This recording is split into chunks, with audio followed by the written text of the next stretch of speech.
Have you ever wondered what the secret sauce is that really makes a character pop off the page and create a true emotional connection with the audience?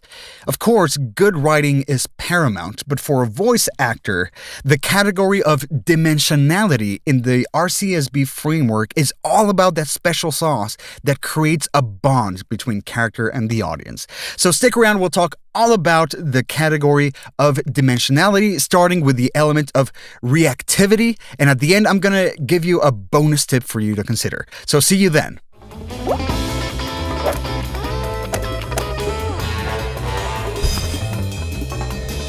Hello! Welcome back to Character Voice Building with me, Fernando Macias. I'm here to help you build and develop well-rounded character voices.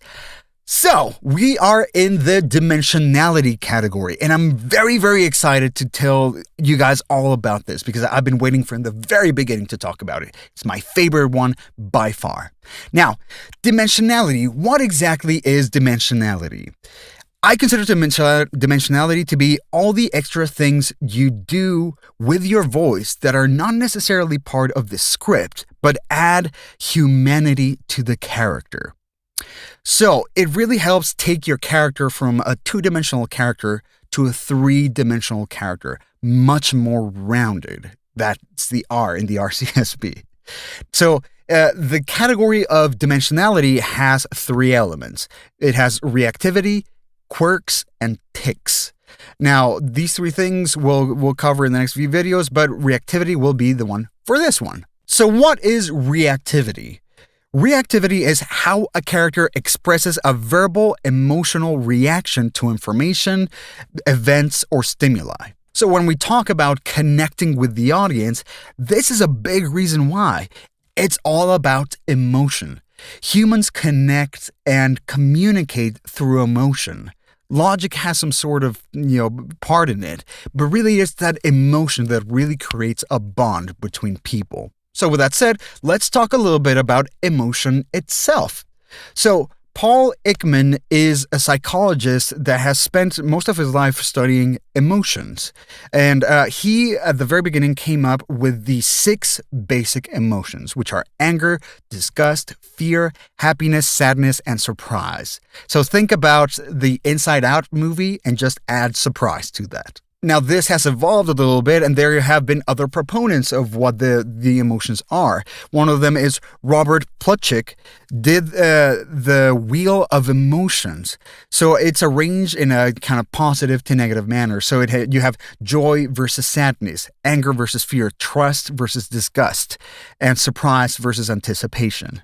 Now, since it's arranged in a wheel, kind of like the same way the color wheel is arranged, emotions can be blended together to create much more complex emotions, again, just like colors. Now, of course, there's a crazy amount of complex emotions that are at play here as well. So I definitely don't expect you to create or think about the reactivity of your character for each and every one of these emotions. But I believe that if you consider at least the 6 basic Ekman emotions, you could at least have a good basis to create the sound of the more complex ones later on. And who knows, you might just use a few, not even the full 6 most of the time, depending on your character. Creating that reactivity, it could be something that comes very naturally to some, but it might be very much worth it to just sit down, think about your character, how it looks, how it acts, what situations that character tends to be in, and just craft a reaction to each of these emotions. And now, I'm not talking about the tone of voice. That is something that's just part of acting. You're going to do it anyway. I'm talking about the extra sounds that are generated in those interactions. So to make this clear, let me give you an example of what I mean by crafting or creating this reactivity to these emotions. So let's take the example of this. I imagine this character that's a big, floppy fish character with like large jowls. I imagine it very cranky, and he's either like in an office or the DMV or a teacher or something like that. He's working in a place where he has to interact with a lot of people, but he doesn't really want to interact with a lot of people. So this character would be often flustered. He doesn't want to deal with all these people. So we have this fish, again, very big, floppy. So when I come up with a sound for that, something could be like, that's what I mean. It's a big, floppy groan that says, I'm flustered. I don't want to talk to all these people. And it's unique. It works because it would have the jowls and all that stuff. So it just happens to work for that particular character. And it's crafted. I thought, okay, what could I do that fits the character? And this is what I came up with. It's not just an regular flustered sound that you would hear. It's something much more unique. What are you doing here? Now, taking that same character, but changing the emotion a little bit, let's say delighted. So what I came up with, something like this, would be like, so you could have something like, are those forms for me? And then you have laughter, which could be something like,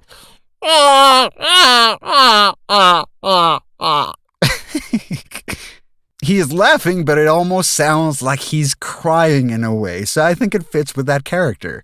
Now, of course, laughter is a big one in reactivity. Why? I believe one of the big reasons why is because it's one of the very few emotions that is almost impossible not to verbalize. You know what I mean? When something makes you laugh, when something you think is funny, you just react their way. Your body just, brings out this laughter, and it's just involuntary almost. There are other things like anger, which is more manifested by the physicality and the tone of voice. Very few people rarely just when they get angry immediately just will yell, "Ah!" It just doesn't work. That's a little bit too, Mickey Mousey in a way. Like most of the modern performers don't really do that. They tend to verbalize that anger more in the tone of voice and that kind of stuff. But in terms of just the pure expression of an emotion without necessarily the words, laughter is one of the very few where you can't help but verbalize. And that is one of the reasons why each character's laugh tends to be so unique. I would say pay special attention, sit and just think about options, other ideas of how a laugh could work for a specific character that's very unique, because it really does tend to stick in people's minds. Now, there's a couple of things I wish to mention to consider when you're working on your reactivity for your character, and that is contrast and originality. So in terms of contrast, you can choose to keep everything in the same vein as the character, as the overall sound of the character. Again, like my big floppy fish character, all of those reactions, all of that reactivity still falls in the same general sound of that character. But you can also choose to make it drastically different. Make that a sharp contrast, which can also be a source of laughter. A lot of the laughter comes from that something that's unexpected, something that's surprising. So if you have this serious character and suddenly the reaction to being startled, something is just like, something very high-pitched or something you did not expect, then it could be something very funny. It could be part of that character. So again, in the same vein or very contrasting, it's up to you. And the other one is originality. You can choose to do something much more simple and natural that still connects with the audience when in terms of reacting to, the reaction to certain emotions. Or you can choose to be very out of the ordinary, very unique. I believe the latter is always the answer. The more unique you can make each of these reactions, it will make your character that much more interesting, that much more unique. The reason why people want to go back to listen to your character and see what your character is up to. Even re-watching things over and over and over again. Anything that makes your character sound that much more unique, go for it. Again, there's certain gray areas, there's things that you're meant to perform more real people rather than cartoonified characters.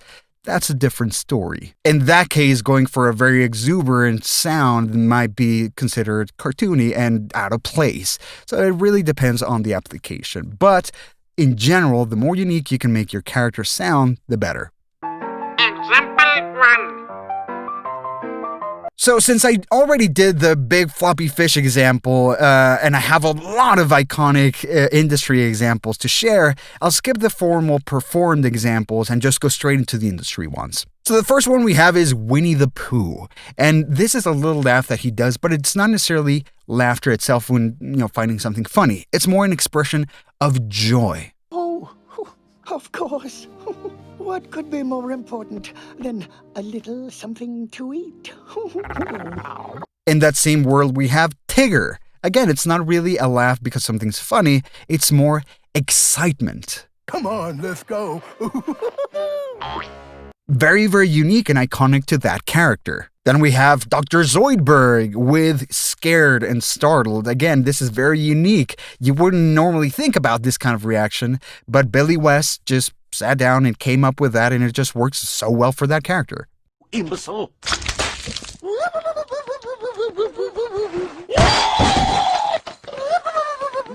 Another one from the Futurama world, we have Professor Farnsworth, and we have Confusion.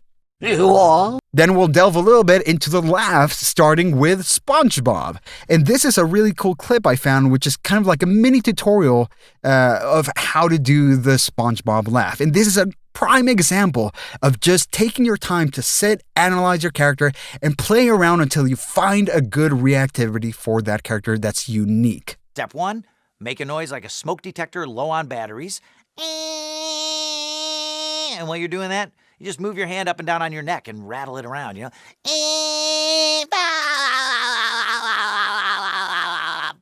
Of course, the idea of talking about laughter without considering the Joker would be absolute sacrilege. So here's a few of those iconic Joker laughs.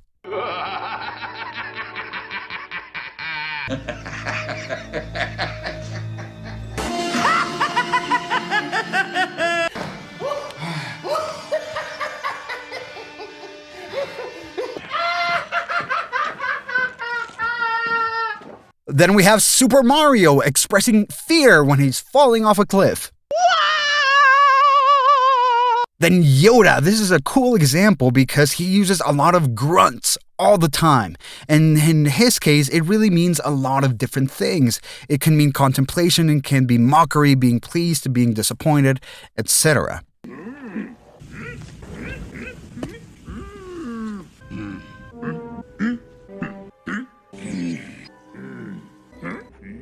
We have Morty Smith from Rick and Morty expressing worry. Concentrate and turn into a car, Morty.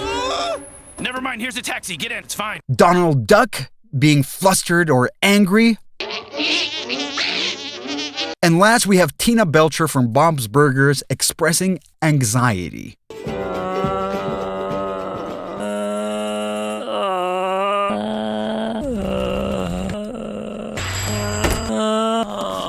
The reactivity for each and every one of these characters is very unique, so it really shows it pays off to really sit, analyze, come up with different ideas, and pick one that happens to work well for your character and is very unique from everything else. Bonus tip! While what I'm about to tell you is not strictly emotional reactivity, it still kind of has to do with that three-dimensionality of a character.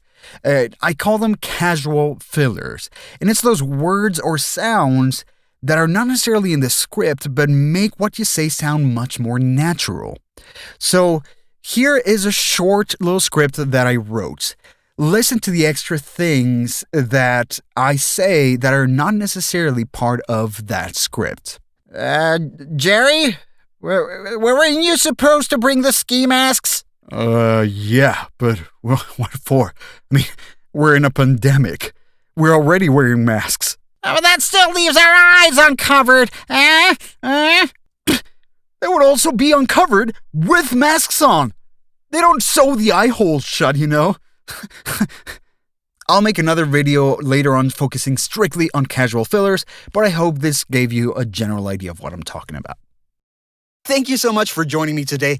I really hope this helps you develop your character voices further. Please like and subscribe and check out What the World Podcast. It is an improvised comedy show done completely in character, and it's mainly there just as my personal practice, but anybody can listen to it. Perhaps they'll help in understanding how to apply these concepts to specific characters, and hopefully do them on your own. Thanks again, have a great time, be kind, and I'll see you soon.